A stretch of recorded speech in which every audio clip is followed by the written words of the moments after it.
Hey everybody, how you guys doing today? I got the Saurophaganax done, and honestly, this dude is cool. I um I really tried to see how colorful I could get it while still making it look like a somewhat natural creature. And I think on that front I succeeded, and I hope you guys agree with me, or let me know if you don't disagree with me, or tell me to go fuck myself. I don't really care. I just like the comments. Anyway, either way, I got them done. And yeah.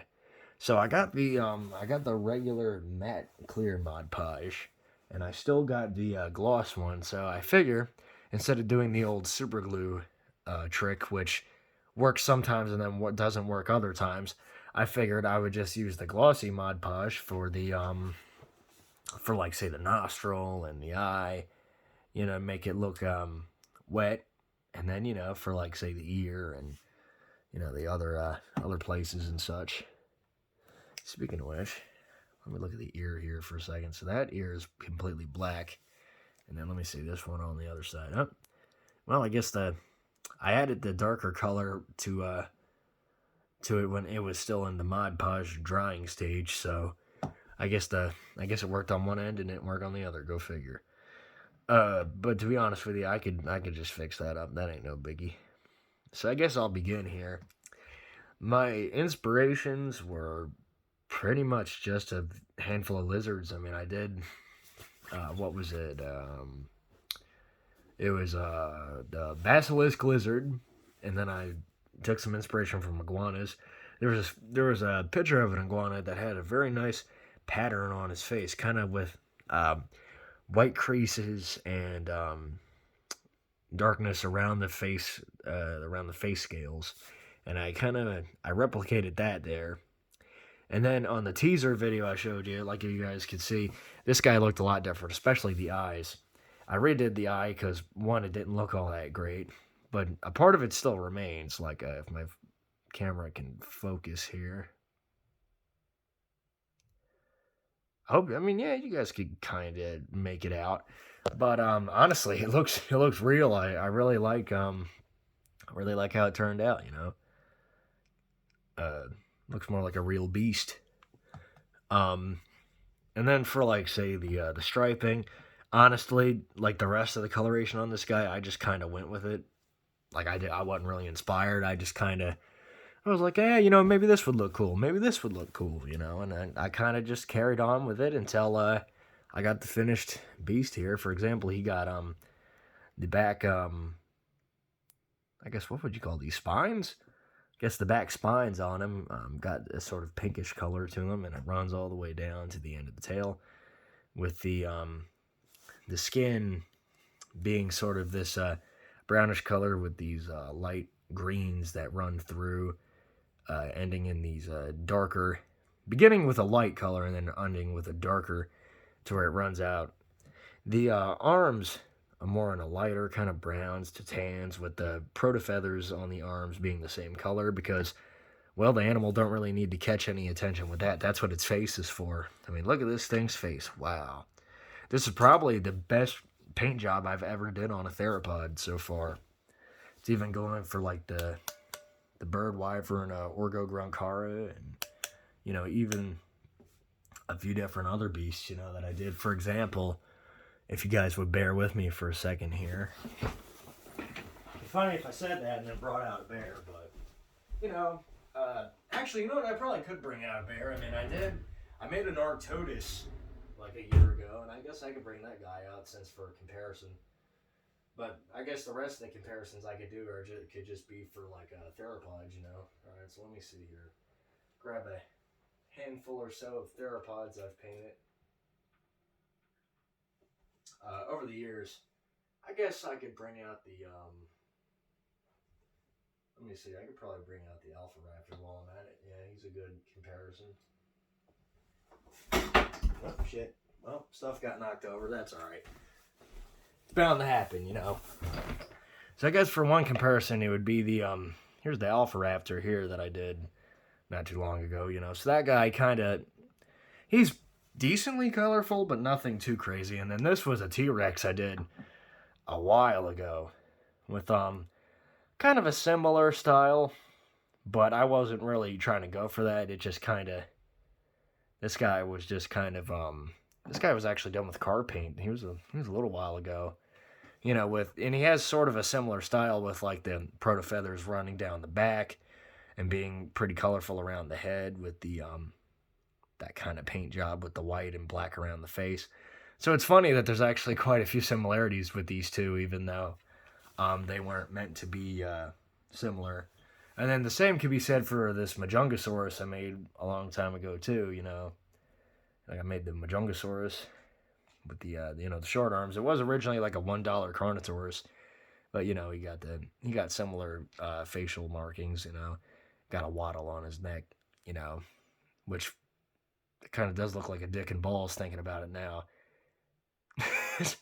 Did I do that on purpose? I'm trying to remember. Yeah, knowing me, I probably did, because I got that sort of humor. And then I made this, I did this terror bird a long, long time ago, a while ago. This was when I was finally starting to get good at painting. I did this Foros Rhacos here, this terror bird, with kind of all different mixtures of colors, and except for the legs. I kept the legs the way they should be. In different patterns. I don't know, just making theropods colorful, I feel, was always kind of a cool way to go about it. Just because, I don't know, they look better to me when they're colorful. And frankly, who knows what color they were? Because a lot of people say, oh, well, they're large predators, so clearly they would have duller colors. But on the other hand, creatures with duller colors are usually the mammals. And to be fair, the only large predatory creatures that we generally have to go off of besides crocodiles are mammals. You know what I'm saying? And sure, it works, yes. But, we don't really know how the light receptors in a dinosaur's eyes work. Like, for example, this guy still got striping. He got decently natural colors. But then, say, the crests, which are made for show, are bright, they're bright and colorful. And you could still make an animal colorful with making the colors realistic. Like the mixture of oranges and reds going underneath the chin, got the little waddle on his neck running down. And all that. But pretty much what it's supposed to be is just it was supposed to be me. God, sorry, let me try that again. It was supposed to be me making the beast as colorful as possible while trying to also make it seem like a realistic animal. And then, you could really do any sort of colors that you want, depending on the shades and all that. With, of course, though, you got to stay within at least some realm of possibility. It's very contradictory, honestly. It varies mostly on the style. If you're trying to make a stylized dinosaur, you can. If you're not, you could make it more realistic. Also, like with this Arctodus, there are certain limitations, because this was a Schleich grizzly bear, and I just elongated the limbs and shortened up the face, So with this Arctodus, it had sort of something like that going on, But, honestly, to get these dudes back out of the way, because this review ain't about them, it's kind of just, it's all about what you really want to do for the dinosaur. Because really, you can make a lot of different colors look great, It doesn't matter on the colors that are mixed together. It depends on what you want out of the creature and how you really go about it, Like, I still wanted to keep a lot of this dude's action features. And this dude had a long, long history of failure. So I guess, where do I begin? So he started off as a Mattel Allosaurus, and the idea was originally just because I hated how short the tail was, which, as you guys can see, I fixed that.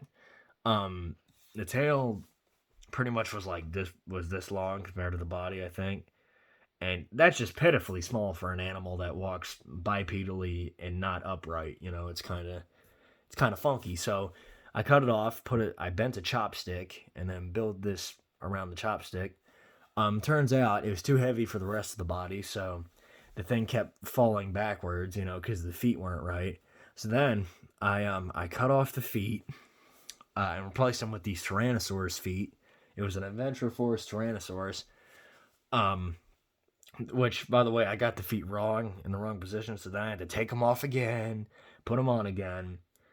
And then what I did was I drilled a hole from here to there, and I put a metal rod in there for each leg to really kind of make it solid. And this was the first time I ever used the resin, which I don't got any on me at the moment. I used all of it yesterday.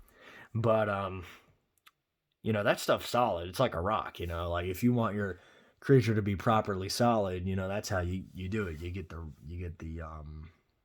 the resin.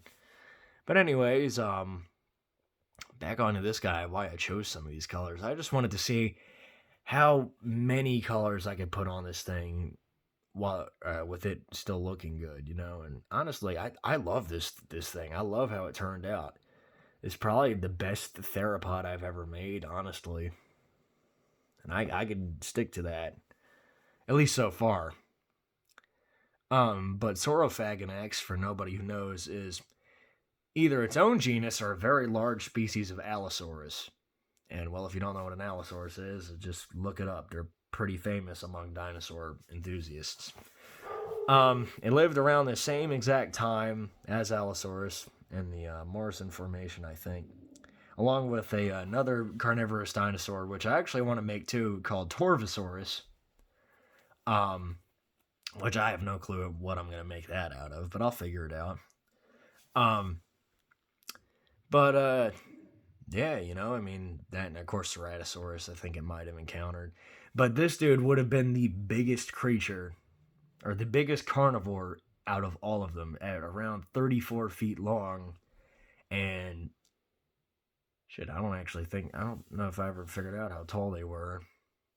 Let's just say for a guesstimate, it's probably maybe like around 10 foot tall, if not taller.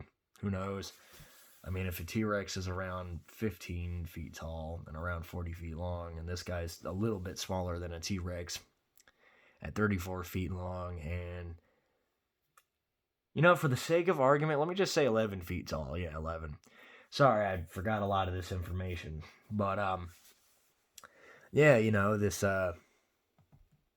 definitely would have been quite the imposing creature, hunting the vast majority of large sauropods that lived in its region, probably going after the young, possibly the sick, because frankly, sauropods are dangerous prey. You don't want to mess with them.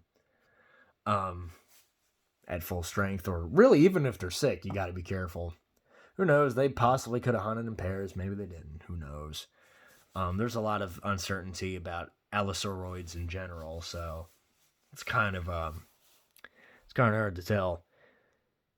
But back on to how this beast was made. Frankly, it began just with a Allosaurus touch-up, and I kind of went from there, The biggest challenge, I'd say, besides the balancing, would be trying to get these lips. Trying to get the lips to cover up, because I wanted to make it to where, like, his teeth were still very imposing, but you could cover them up with lips. And, of course, I got an action feature for that. So it closes up pretty nicely, covers the mouth, except right around here where the teeth kind of show. But, that's fine. I just kind of squeeze it in a little bit, and there you go. So if you want a nice, calm-looking Saurophaganax, there you go. That's how you go about it. Anatomy-wise, I kind of just added protofeathers randomly along the body, mostly on the top of the body, maybe to shade from the sun, some around his face for show, and of course along the tail, because, protofeathers always look nice on the tail. Zooming in here, this guy kind of got, like, complex, how do you say, I wanted to do sort of like a, the markings of like a, what's the word? Not an ostrich. What bird am I thinking of? Maybe a roadrunner? I don't know. Some sort of bird. A lot of the birds have sort of these, markings around, the feathers. Like a loon. A loon. I think that's the bird I'm thinking of. And I wanted to, have it on the end of the tail, just because I thought it made it look more dynamic. And I had a white line, which ironically was inspired a little bit by bass fish. I don't know why. I thought of a bass fish when I was doing it, and I was like, hey, why not?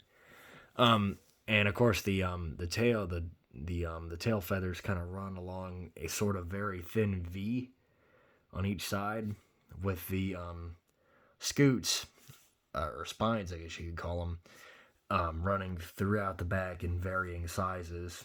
Clearly, these are the most dull because of the action feature. I gotta kind of wedge it open just slightly because the teeth kind of stick in there. There we go. So then when that happens, it works perfectly fine. And the noise is muffled a little bit because I mostly covered it up. I left one hole in the stomach just to allow some of the roar to come out. I got a little bit of the markings on the chest there, some gray running along the neck. Got some other features here. I got some little spikes and scales kind of running down the throat here, the dewlap. Got some nice creasing here, and of course, I did the claws and the skin. The skin, I kind of I wetted my stick, which totally doesn't sound like a phrase for something.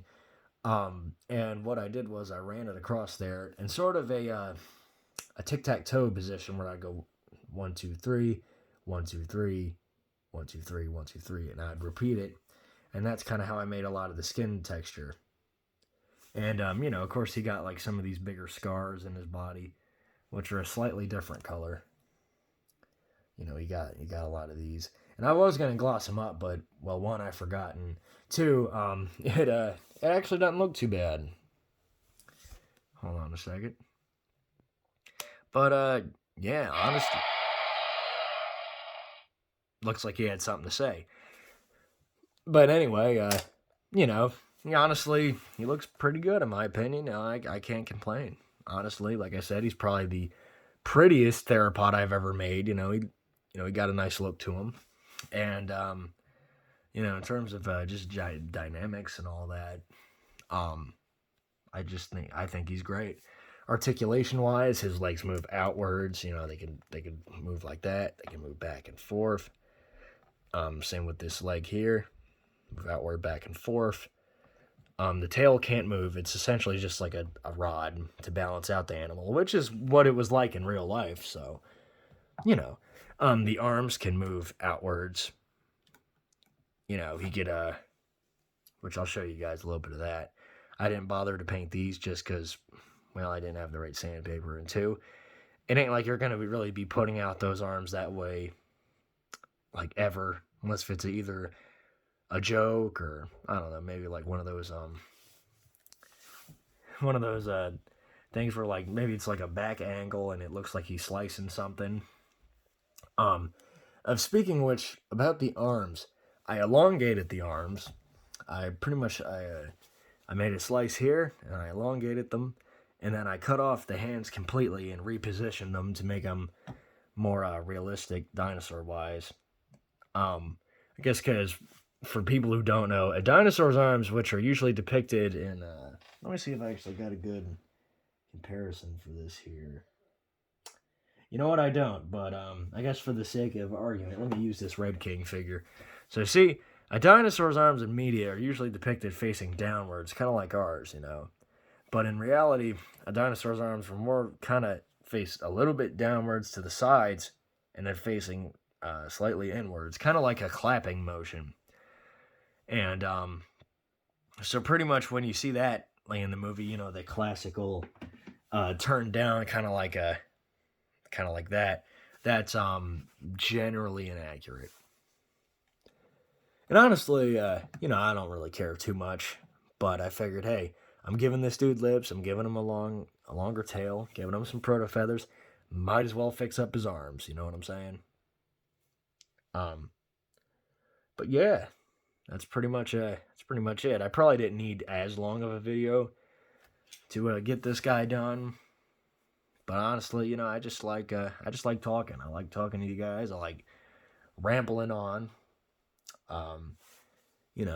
For I guess the last pieces of showing you guys here.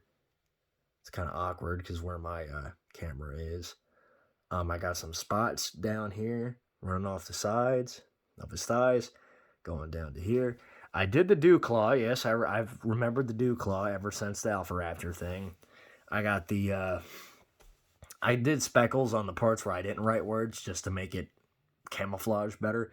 Got Saurophaganax, which is the species, made by Chance G, because I couldn't fit Givens. I figure, hey, in case anybody owns this in the future, they'd be like, who the hell is Chance G? And I did this, I made Troll. Yeah, because I figure, it's kind of like, that's pretty much my logo at this point, is a troll. I made a little goofy little thing of a troll holding the spear, I don't know. I was bored last night, and I figured, why not? Then I figured it blends in decently enough with the feet. The inspiration for the crests on the top of his head were peacocks, like the white peacocks, I think they are. Unless I'm thinking of like a peafowl, which are very similar to peacocks, at least from what I remember. Yeah. But honestly, guys, that's pretty much it. I mean, if you guys got any questions about them, just let me know, and I'll answer your questions. Please leave a comment just so I can just say hi or whatever. Talk. Leave a like if you want. Honestly, I'm not asking you. You just do it if you want to. Don't have to subscribe. Only do it if you're into the things I make. I refuse to beg for likes. It's bullshit. I'm not doing it. Anyways, I hope you guys have a really good day, and I'll see you until then, or until the next beast. I gotta work on a little bit of the Christmas things I'm making for people, and I'll show you guys them when they're done, and the in-between processes if you'd like. Anyways, have a good one, everybody.